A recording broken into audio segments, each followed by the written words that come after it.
What's up, what's up, what's up, YouTube? It's your girl Nikki, and I am back. Y'all, I promise y'all. First of all, how y'all doing on this Tuesday morning? I hope everybody's doing awesome.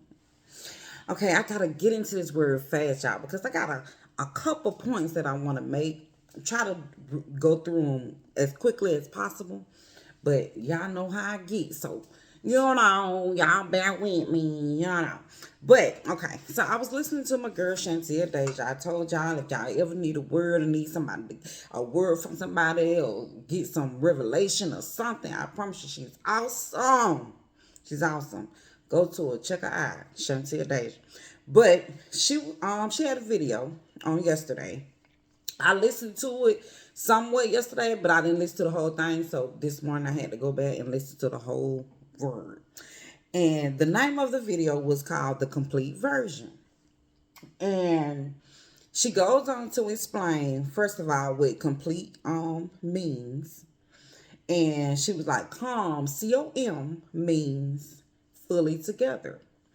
And then she says, pleat, but it's not pleat in the Bible. It's like a Latin word. I'm sorry, not in the Bible. But in the dictionary, it's not pleat, it's like play. But it means to feel. Okay, so then she go on to say how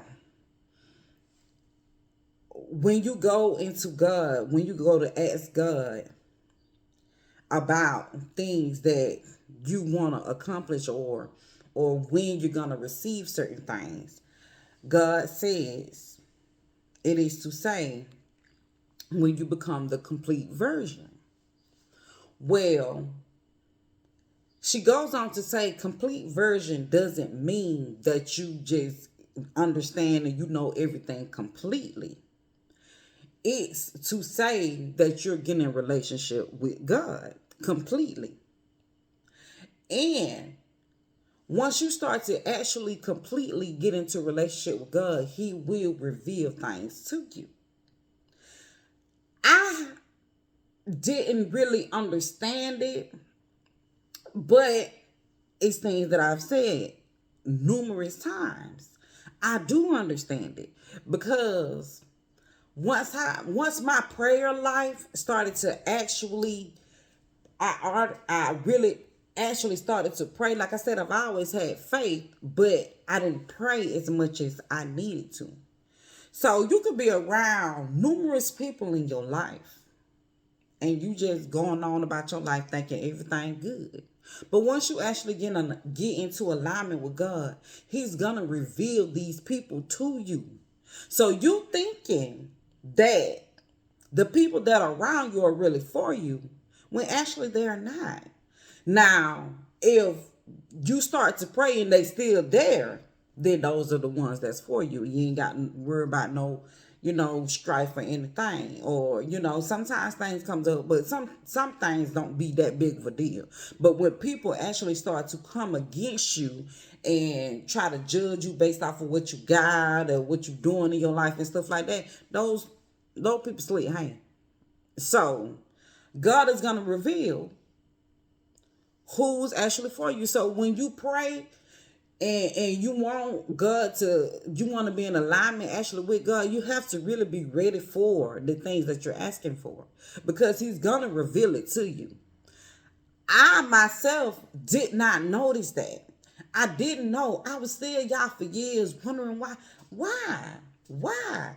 And when I would get on the phone with people, you know what I'm saying, and certain people know what's going on, whatever they'll tell me, it's all because of jealousy, it's because of this, it's because of that. But it was like I ain't want to accept that, because I'm like, jealous? I don't understand why somebody would be jealous of me, because I still feel like everybody's doing good in their own right, regardless of what I have. It's not like they living on the street in cardboard box, so I didn't understand it. But now it's not even just about jealousy. It's not. It's just that people, are who they are. And they can't help it. So when you get in alignment with God and you want to be different, a person who's really not for you, God is gonna reveal it. And like I said, I did that before when I wrote in this book right here. I've had for I probably almost 10 years now. The big lottery coming, y'all. Big lottery coming. I don't talked about this before, so I'm thinking I wrote down in everybody's name that I want to help out. If God was to let me win the lottery, I don't want to got my quick picks and all that other stuff. I'm just writing down people's name, and that thing, I ain't win a thing. But guess what? I started praying. I started getting into alignment more with God.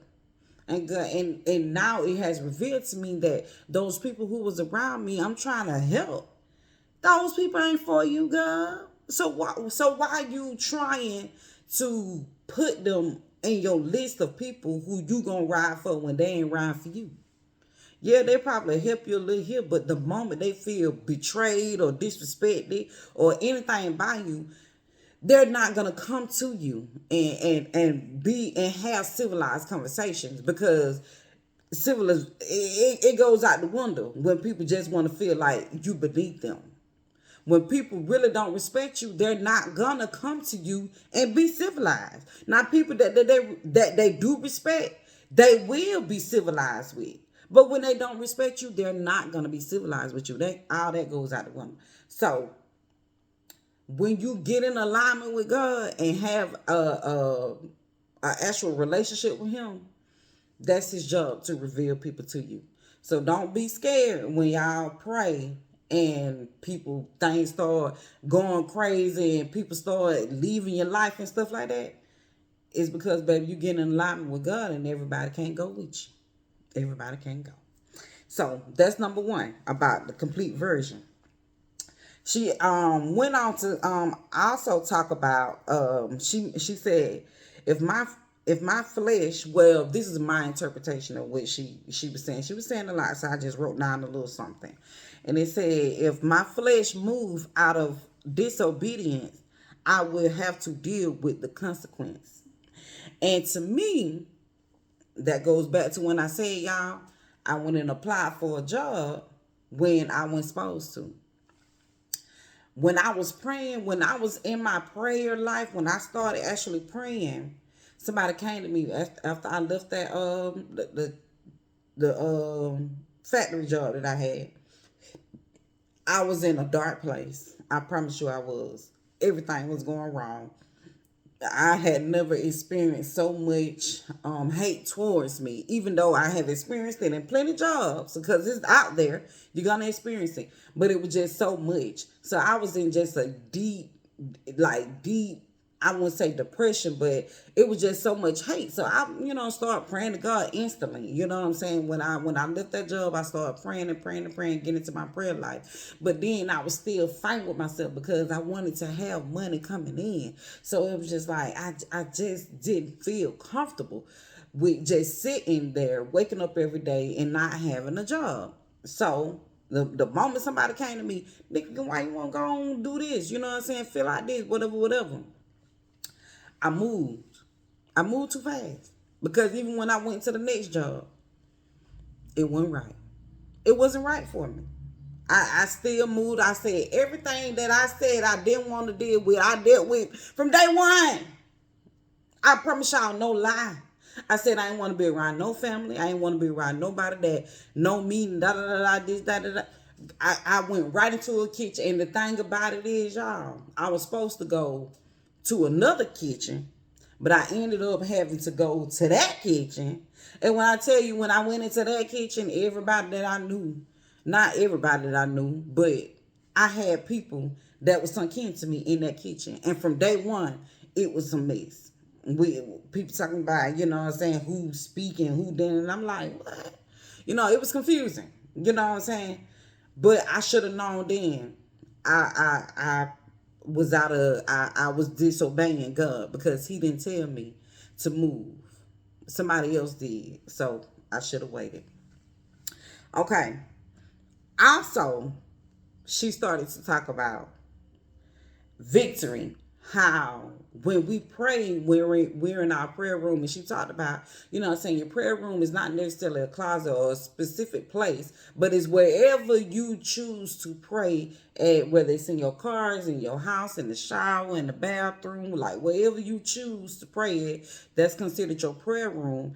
And she's like, she was talking about how if you pray, and people pray thinking that soon as they leave and soon as they stop praying and leave from their prayer room or wherever they choose to pray, that they're gonna see their prayer come to life. And she was like, no, that's not how it happens. Now it does start to happen in the spirit form, but not in human form. So you may not see it happening, but God is already working on it. The moment you start to pray about it, He's working on it. So don't get discouraged. Actually, just know, and it comes with having faith in God, just know that He's going to work it out. And I honestly have always been that way. I've never been a person to just really just stress about, what's going on in my life. I, I will have my moment, but at the same time, I don't just try to get in a deep depression about it. Because y'all, like I said, losing my mom to me gave me strength. Um, it was like a bad thing, but a good thing at the same time. Because of course, nobody wants to lose their mother. That's your way into the world, honestly, through your mom and your dad. You know what I'm saying? God, I already have who you is, but that's your way into the world through your mom and your dad. And I promise you, the moment I lost my mom, I did feel this, like this stuck feeling, like this feeling of no voice, having no voice, not knowing, unsure. Like I didn't know what was gonna go on in my life. You know what I'm saying? I just, like I said, that's why I say it's the saying, if you don't stand for something, you'll fall for anything. That was me. Because what I stood for, what I prayed for in my life, what I wanted was to, grow up and get married. Well, at the age of 18, leave the house, get a job, help my mama, find my husband, get married, live happily ever after. That's everything I wanted to do. I never knew exactly what I wanted out of life, to how to be successful. I knew I wanted to, but I knew that through having my mom was a part of that success to me. And God changed that instantly from the age of 13. So, like I said, I lost my voice. And I didn't stand for nothing. And I fell for a lot. I fell for a lot. So I think at this point in my life, it's about me actually standing for something and not settling for people who will look me in my face and be mean and try to, just discourage me. And because people honestly don't know what their words will do to you. They don't know how much strife that they can cause a person. They don't know what's going on in your head, but because they have lack of feelings, they really don't care. You know what I'm saying? Because whatever you're going through is what you're going through, and then, oh well. You know what I'm saying? That's just you. But I'm not that person. I've never been that person. You know what I'm saying? I ain't gonna say I never, because as a child I was an aggravating little girl. I used to, you know what I'm saying, I would say pick, you know what I'm saying, with people, but I never just was. I mean, some people can say I tried to bully them, but I wouldn't say that I was. I think I was just an aggravating little child, a child. I just was aggravating. You know what I'm saying? I didn't have a lot of people that was around me a whole lot. I was the baby out of my mom kids, even out of my dad kids at the time. But when my sister, she 10 years older than me, so when she decided to leave, she was gone. My brother, he was kind of rebellious, you know what I'm saying? So when he wanted to deal, people gone, you know what I'm saying? So that left me at the house by myself, you know what I'm saying? So when I was around other people, sometimes I just did things just not thinking, you know what I'm saying? Just doing stuff. I was just been a child, I guess, excited to see people and overstepping boundaries, and might have got on people's nerve. And that why I to this day, y'all, I promise I be apologizing to people about how I was as a child, because I know that that person is not me today, and it really hasn't been me in a very long time. But when I get the chance to apologize to people, I really do try to apologize. So, you know, you can accept my apology or not, but I'm really not that girl. I'm really not that girl. But okay. And also, she goes on in her word and starts saying, you know, prayer, how prayer, when you pray, it reveals things, and prayer reveals things that are not for you. And honestly, it did. I talked about that, you know what I'm saying, before, and I always talk about it, but I never aligned it with prayer. I never thought about, okay, this is revealing itself to me because I prayed to God to reveal who's not for me, and not that people showing themselves. I'm questioning why they actually acting the way that they act, because they never was for me.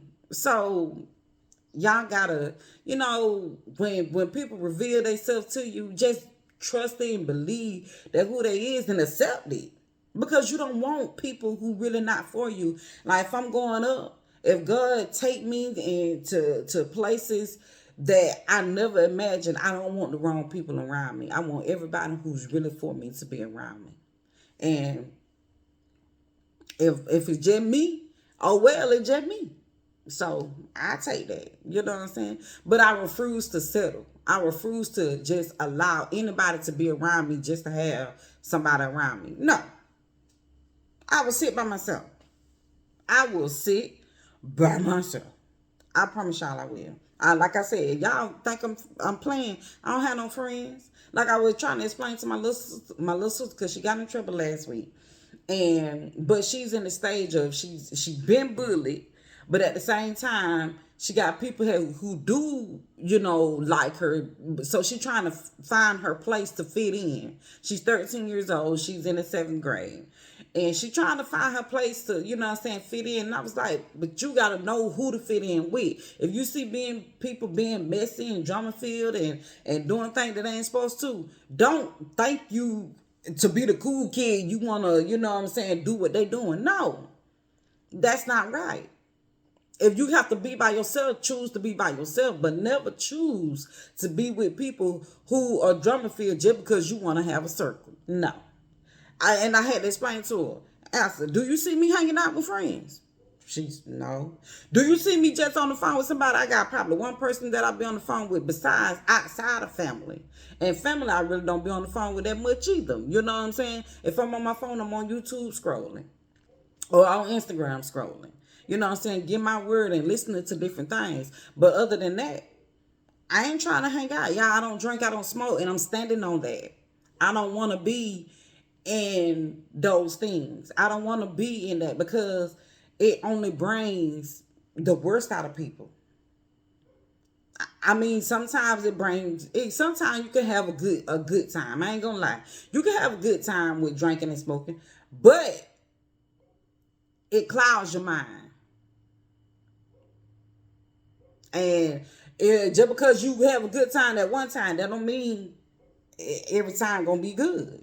Cause you're gonna experience a bad time. So I'd rather just not do it. I did it. I've been there, done that. Got the t-shirt. Got the t-shirt on, as a matter of fact. Drinking and smoking. This my family t-shirt. This was a family reunion t-shirt. It say, Coleman's family reunion, and it's a family affair. And then on the back it say, "Glad to be a Coleman."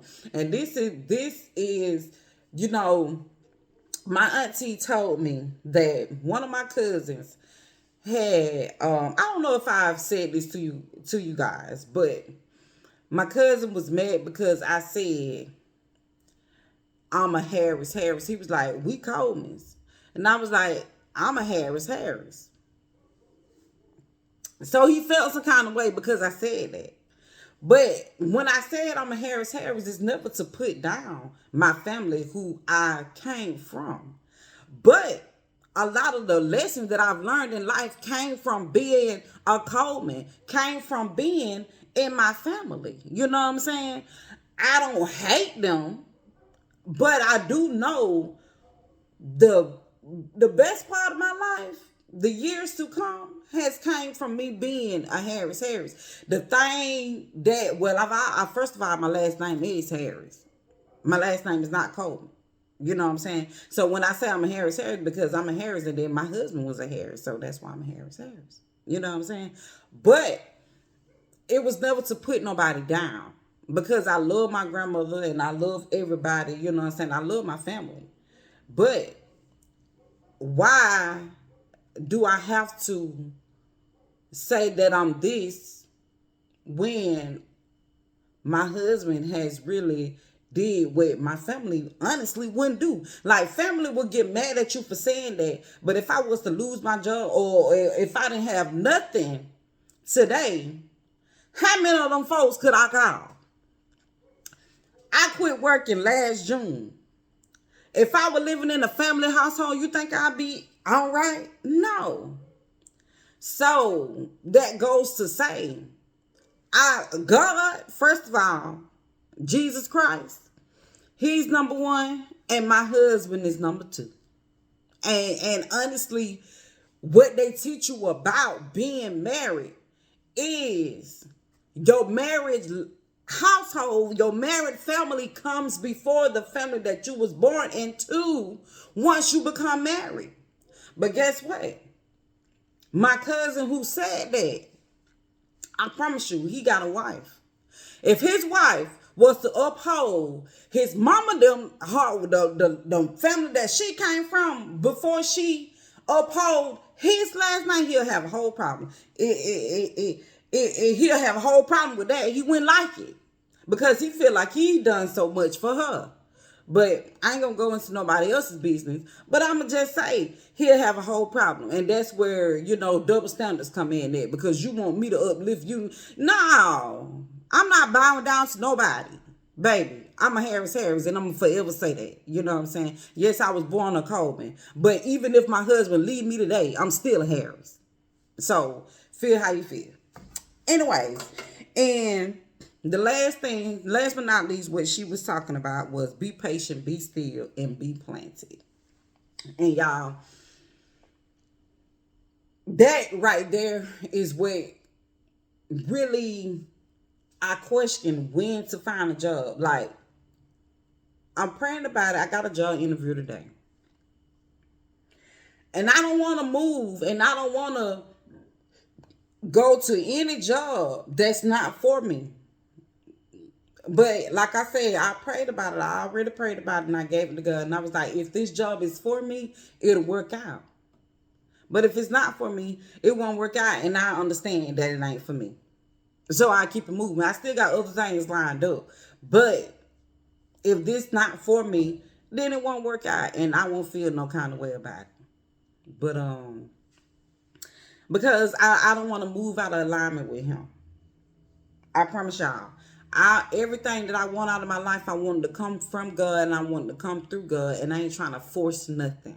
Regardless of what anybody got to say about me, or their judgments of me, or feeling like I'm a housewife because I ain't working, or feeling like, my husband do everything. I'm not nothing. My husband is everything, and I'm here, and he's here because he's got this 20-year long career, and I don't. I'm nothing. That's how they feel. You know what I'm saying? But I know that I am. Because even my husband came up to me while I was cooking last night. Baby, thank you. Anything about it, we thank each other all the time. And I was like, what you thanking me for, baby? Because I want you to know I thank you for, cooking and making sure that we eat. Because that's a part of life. That's a part of living.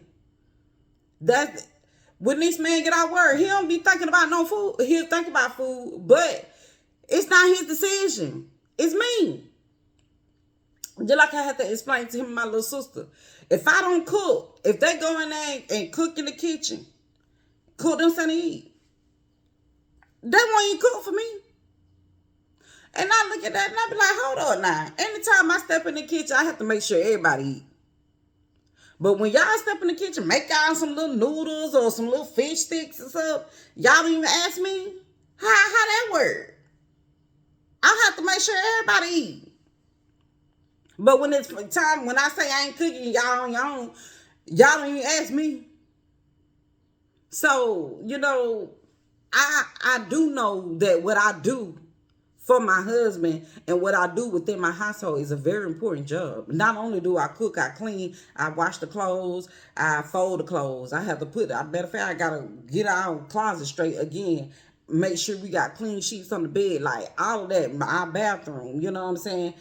Other stuff. And not only do I do it for my household, but I be doing ripping and running for other people too. So I really do things. But you know what I'm saying? People gonna always minimize me, but that's fine. Y'all can minimize me, but I'm okay with who I am, because I'm not gonna let people in their small minds really try to just make me feel like I'm nothing. Because what that means is, by me being a Coleman and y'all feel like y'all have helped me all these years, I was this big within the Coleman name.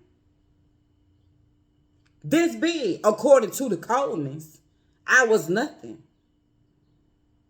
If it took me to get married and for me to say I'm a Harris, and then you start to say I wouldn't be nothing, I wouldn't have what I got if it weren't for my husband, that means you never valued me in the beginning.